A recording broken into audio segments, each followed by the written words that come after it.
One man shall save the realm, 6 shall he gather. One hero, Albion's hope, dark shall he scatter. Long shall he search afar, while hope betide him. One man of noble birth, 6 men beside him. 7 sentinels shall ride on the wind of battle.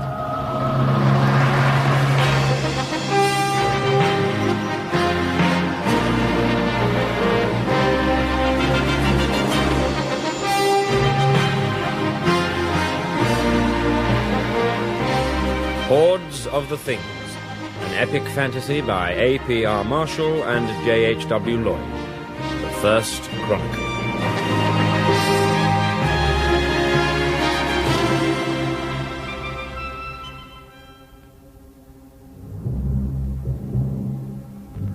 Thus, bold commanders, sit we here and plan our noble and most pressing strategy. The king does nothing, whilst about our land the harridans of doom amass. Southeast, the quag of Zaguloth, his jackal troops of 30,000 foot wizards composed. Northeast, 10,000 leech-lipped saber-tooths, with heretic Bishop Zilbor and his horde of thrice 6,000 maddened bees. Due east, rank-smelling trogs and underwater wolves and harpies, jagganaths and shorganeels. But we are here, fair Albion's host, 1,000 upon 1,000 of our noblest hearts. Yes, what is it? They can't make it, I'm afraid, Your Highness. Hell's teeth. And who might you be, ancient wrinkled one?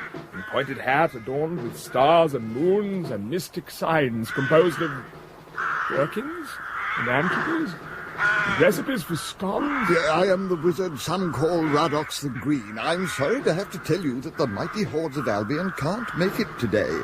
I brought the sick note. Well then, old Radox, but you and I and... hello? So, farewell thou cowards. Know you I would scorn to die amongst your company. To horse unto the king, to raise another force of men who would rejoice to die. These were indeed perilous times for Albion, for all around the law of darkness prevailed, and things were not as they should be. Vampires did lie in sin with dragons, the Cyclops did interfere with the goblin, and trolls slept around. And Retanafor, the giant nymph, grew hornly, and took to him as wife a beauteous young fjord.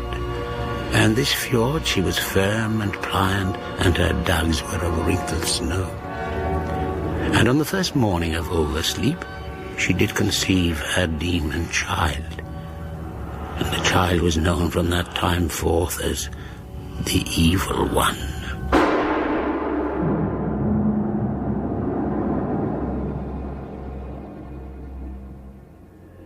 And thinking his work complete, the giant nymph departed for more nymphish climes, taking with them Cachuhongo, his monstrous hound, to throw for him Yuffmog, the giant twig. And there were 100 years in the retrieving. For Yuffmog, she was mighty in guile. Meantimes, the Evil One grew bolder, and came to dwell but 9 rooks' flights from Albion.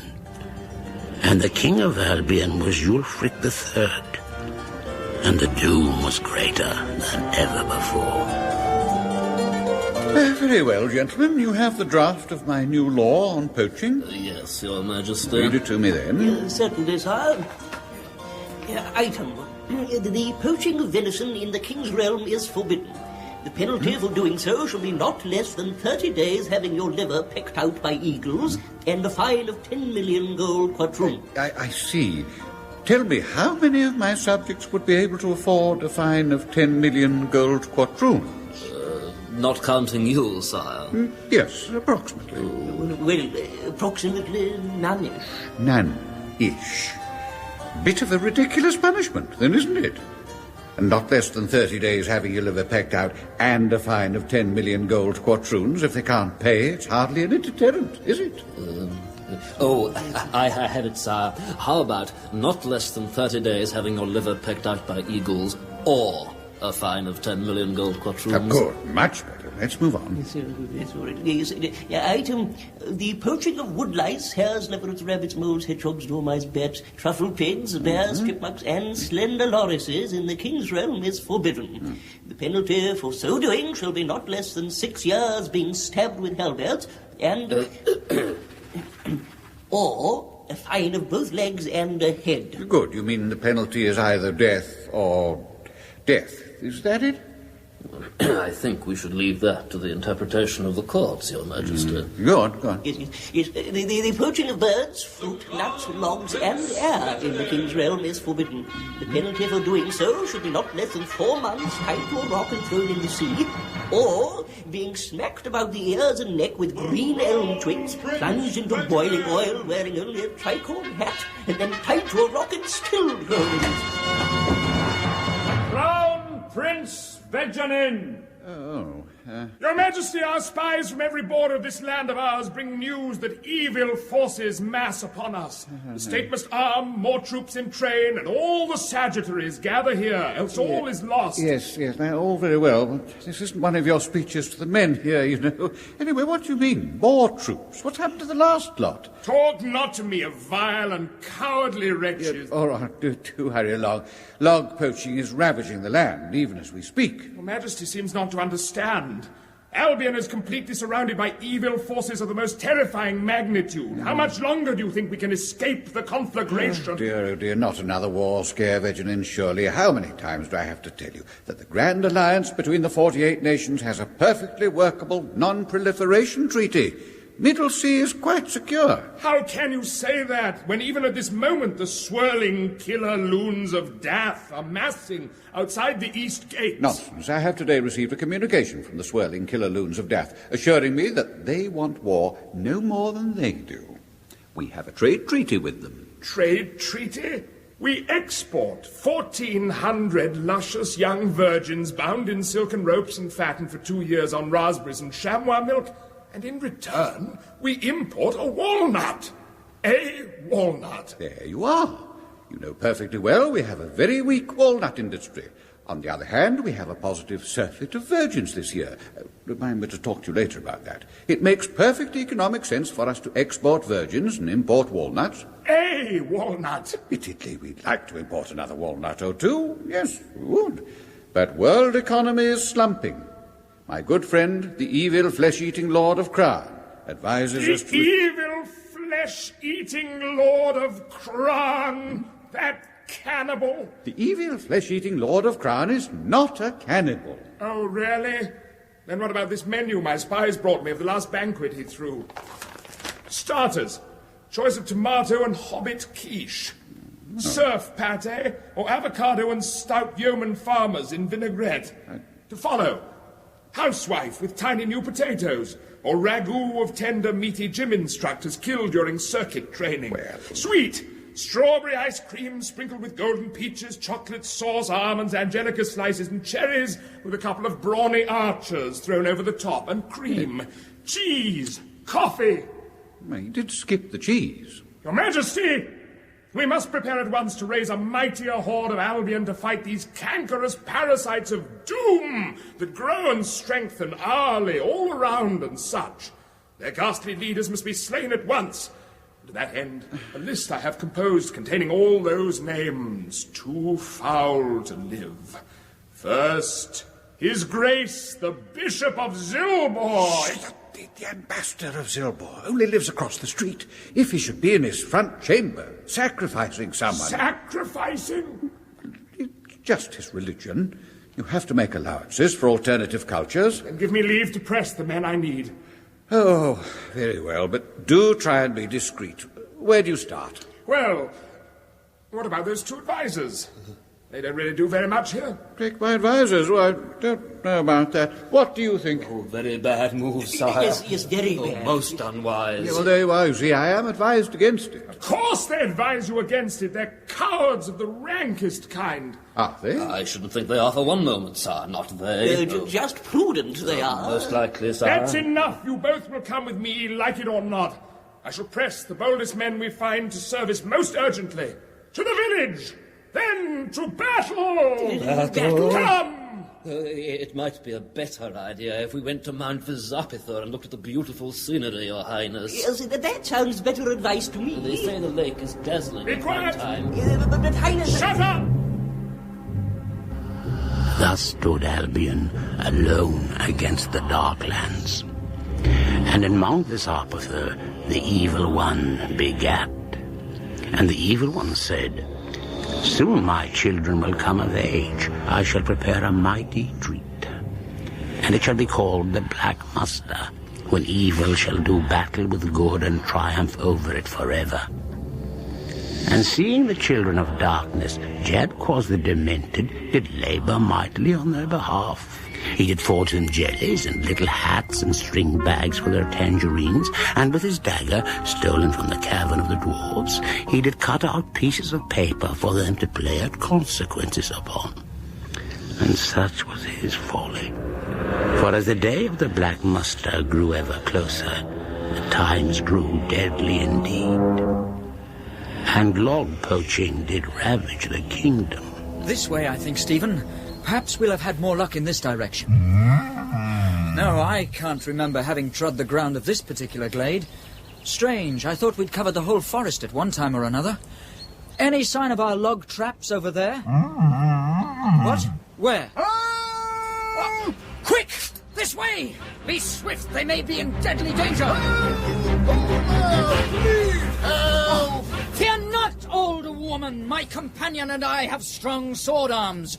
Where lies the peril? Oh, they must have fled upon hearing E coming. Oh, thank ye kindly, young stranger. Your name? I am Aegar, son of Aethar, and this, my Minotaur, Stephen. We are at your humble service. I am but a frail old hag, whose bones are weak and tremble. I grieve as to how my poor wizened body shall cross yon deep, fast-flowing stream. Fear not. I am young and strong. I shall carry you over the stream. Oh, 1,000 joys. But across the stream, my painfully thin, threaded old legs must carry me up a steep mountain track. Say no more. I shall carry you up the mountain. And along the treacherous mud-pocked cart track for many a weary hour. I shall also carry you along that. And beyond the track, I must fight my way through the scythe-clawed thorns and briars that overrun the entrance to my miserable old woman's home. No, it's all right. I shall also carry you there. Come, onto my shoulders. My dry old heart fills with thanks. What about your horse? Oh, just load that on your Minotaur, if you would. One moment. Could it be, after all, that you are not quite the person you seem? I? How so? No, it cannot be. I have heard tales from the north. You are not in the foul service of the Evil One. Not say that name here. But you show great wisdom, Aegar, son of Aethar. You have passed the first test. Test? Yes. I am no old woman at all. I am known to some as Radox the Green. Oh, yes, I know. Oh? But tell me, great wizard, what is this test? Was it the voice? No, not so much the voice. I'm rather proud of the voice. Yes, what is this test? I suppose it was the beard, then. Well, yes, since you ask, it was the beard. Oh. And the wand. The beard was quite good, but the wand... I never get the beard right. Oh, damnation. This test of which you spake... Stupid beard. Why did I ever grow it? I hate it. I hate beards. Radox. It always spoils the old woman bit, and Radox, I hate it. It is a stupid thing. Excuse me, Radox, yes. Well, I came at the bidding of the White Council. Now, you must have heard of them. They do a lot of charity work. Now, you see, the thing is, dark days are upon us, and only in seeking out one chosen hero can the other 6 be summoned to aid the world, like it says in the rhyme. One man shall save the realm. I know it. 6 shall he gather. Oh, yes, that's the one. And then, of course, a bit about the shepherdess and the goat herd. I was thinking of the proper words. Yes, of course. Now, the first thing we must look for is someone of kindly heart, like you, unless I'm very much mistaken. Aye. But I am nothing but a poor log poacher. What makes you think I have anything to do with high matters? Well, of course, I can't be sure at this early stage, but I... Oh, look out! Hells, what manner of... Oh! No! Protect yourself, Stephen! Harpies! Harpies! No!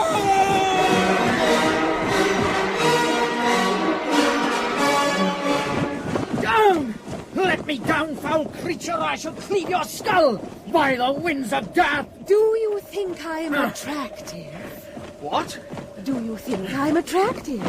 For a harpy of my age? Does it matter? Let us down! So help me, I'll carve up your head! When I've delivered both of you to the Black Mustard. Oh, no! Some have said that my legs are my best attributes. What do you think? Well, You know, if I take a liking to you, you could be set down wherever I choose. Oh, very well. I suppose they are quite nice legs. You're just saying that. Oh, no, really. They have nice, wrinkles. Really get me going. She gets them out of a bottle, dearie. I do not. You don't think she was born with wrinkles like that, do you? And what about you? Leathery wings don't grow on trees, you know. I've seen you drying them in front of the oven. How dare you? I've never been so insulted. The young human would really like to get me in an air current, eh? Someone a bit closer to his age group. You bitch! Take that! You're too old to start fighting, my dear. Please! You should stay in the nest with the old folk. I'll show you who's old. Please! No! Don't let go! No! Please! Radox, thank the gods. I was snatched by two Yes, I saw it all. Fortunately, I was able to break your fall with a spell of my own devising. Would you mind awfully putting these sliced tomatoes round your feet? Garnishes make the whole thing a lot more visually enticing, don't you think? Garnishes? I simply cannot abide these threepenny sorcerers who spend hours on some spectacular trick and then can't be bothered to worry about the presentation. Now, here, let me dab just a little mustard. But those harpies, why did they snatch me? And who were they taking me to? I don't like it. Harpies have never dared approach the hidden glade before. It's restricted, you see. You must have something very precious for them to seek you out like this. A magic coat of mail, a shield, a ring, perhaps? A ring? What use to anyone is a ring? Oh, yes! There's my sword. Oh, yes. Observe the scabbard of jeweled copper. Oh, it's magic, there is no doubt. I mean, look at the ivory inlay, the ebony motifs. And here on the blade, in fiery runes for all to see, the words of the elder tongue. Trahud and Borith, Trachona Paggadorith. Could it... Does it mean 1 man shall save the realm, 6 shall he gather? I've no idea. I failed runes. Then what makes you think it's magic? Well, it certainly hasn't been designed for looks, has it? It's a hideous bloody thing. May I have it back? Here, you may need it. But from where did you procure this mighty blade? It was snatched, I'll be bound, from the hoard of the enchanter in the 3 towers of Tranfax. Eh? What? They told me it was new in the shop. The shop? You obtained this sword from the weapons shop in the village? Yes, it's been in the window for ages.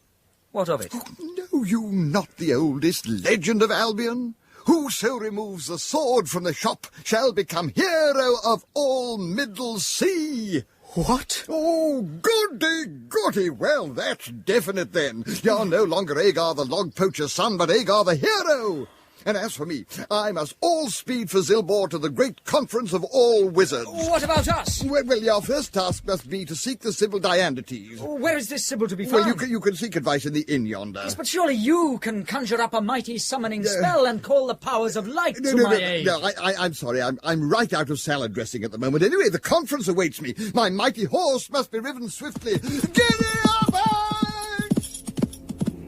In the elder times, as evil encroached on all sides, there rose up the three-faced Sibyl, Dianthetes, and all the scholarly men of Albion turned to she for counsel, for she had the divine gift of prophecy. Seated about her oaken throne, they would speak their questions to the ears of Fowl, the face that listens. Then, after consulting her masters, the gods, she would give them answers from the mouth of Grunthor, the face that foretells. And after the sages had departed, and all that she spake had come to pass, they returned again, and she would turn to them the eyes of Rivner, the face that says, I told you so.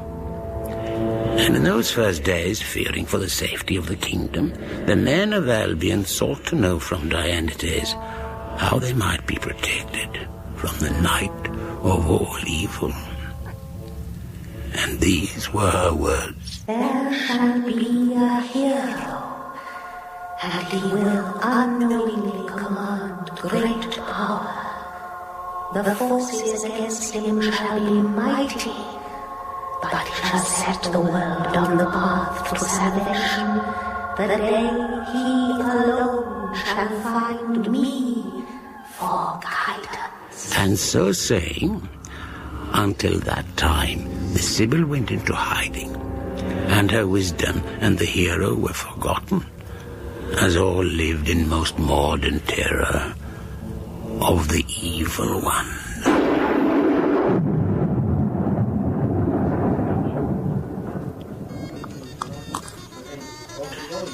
Our dark days are upon us, Maliadoc, and no mistake. Evil rumours are abroad. They do say the end of the world is at hand, while the king does nothing. More ale. Oh, thank you. 2 more flagons of ale, landlord. Right, yeah. Well, as you say, Carador, evil days are upon us. Bloody giants. Right. Family of giants moves in next door to you. What happens? Wild parties all night, noise. Property goes down. Property falls down. Right, they're not the same as us giants, see? Well, you're not wrong. They sort of smell different. More. Smell more, right. Right, I mean, you get half a dozen armpits the size of New Forest, moves in next door to you, and then what, eh? Right, here's your ale. Cheers, cheers. Oh, send them back where they came from, that's what I say. Yeah, that's right. Good idea. Where do they come from, actually? I mean, they come over here, they tread on our jobs. Tread on our houses? I mean, we don't have room for any more. Mind you, fair's fair. They do work hard. They do a lot of jobs as ordinary people wouldn't do. What, like pruning sequoia with their teeth, you mean? Of course, stands to reason no ordinary people would do that job. No point, is there? Bloody silly job in the first place. Right. That and blowing wolves off cliffs. I mean, I ask you. And lying down in the fields under the new sheep squashing scheme. I mean, who cares? The King's trade creation policy has been started just to give giants jobs, hasn't it? The old methods are the best, I say.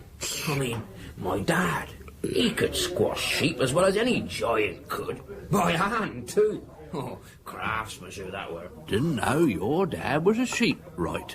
Golden days, eh? There weren't no giants in those days. Oh, you're right. Right. You been hunting today, then? Right. A griffin we've been hunting. To horse, all warriors of Albion! I need the mightiest marshals steeped in war with hearts of stone to stem the gathering dark. Only the stoutest, staunch and swift commanders, men more gods than men, lords of the noblest rank and tigers in the field of blood need here apply. What sort of bait do you use for griffin, then? Very well, for mere stout sergeants skilled in skirmish all I need. Nimblest corporals, lusty for a fight. But some wise privates will suffice, be they both bold and true. Well, just the usual, you know. Didn't have much luck today, though. Enough for men! But merely men is all I need. But plain, rough trouser-wearers, fit to bend a bow. But old men! Some of them ladies, even. Here, Mal, don't you think we'd better do something about this here? What? What, him with the crown and the glittery tights? Oh, right. Oi, you! Yes? Shut the door, will you? It's bloody freezing in here. Shut that door. Bloody freezing. Very well, so be it. We shall do the deed alone. What, just the three of us? A very unlucky number, Three Highness. Particularly with armies of evil in excess of it. Shut up! You know, I hear there's dark days afoot. So they do say. I reckon we've been using the wrong bait for them, Griffin. I reckon worms would be better before. No, I don't use worms for centaur. You hunt centaur, do you, Mal? No, if I do. Well, I'm not saying I disapprove mine, but it's a bit easy, isn't it? Easy, easy. Centaur? Oh, get off. It's bloody impossible. Use bait, do you? Stance. What do you use, then?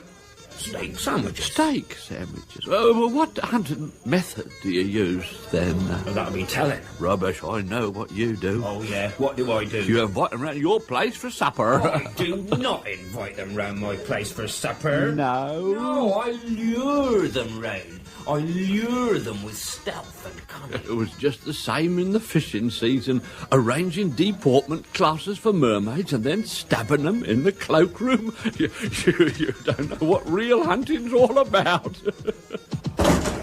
Greetings, innkeeper! Look, that was a strange pair here. 2 flagons of mead. They're coming up. Are you from the village? Haven't seen many along the East Road for a while. We follow the counsel of a wizard named Radox. Do you know of him? Oh, Radox the Green. Radox. Oh, yeah, he often comes in here for maraschino cherries. Do you know the whereabouts of the Sibyl of which he spake? Sybil, now you're asking there. Oh, yes. Sybil's through that door there. Sybil's not occupied, is it, Mal? I don't think so, no. Sybil's not occupied, is it? No. You go straight in. Thank you. Come, Stephen. Come and meet our destiny. Come in, Agar, son of Agar, hero to be. I have been waiting for you for many years. Go now and await the sign.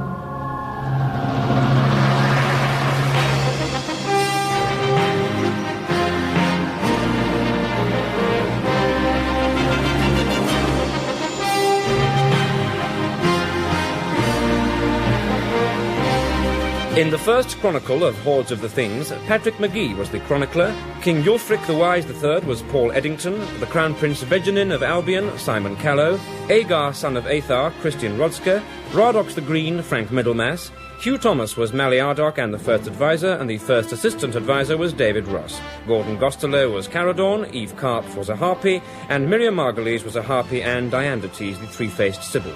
The scribes were Andrew Marshall and John Lloyd, and the production was by Geoffrey Perkins.